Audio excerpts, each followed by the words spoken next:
आज मनोज जरांगे पाटलांच्या उपोषणाचा 9वा दिवस आहे. त्यांची प्रकृती दिवसेंदिवस खालवते आहे असे समाचार येत आहेत.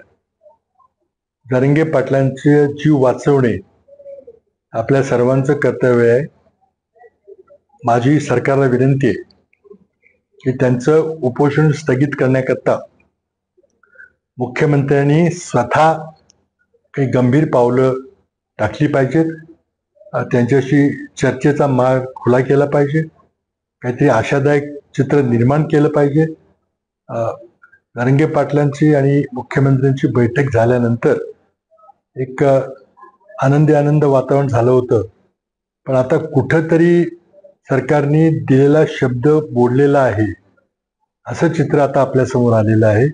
माझी सरकारला विनंती आहे की ज्या काही मनोज जरांगे पाटलांच्या मराठा समाजाच्या वतीनं मागण्या आहेत त्या मागण्याचा गंभीर विचार करून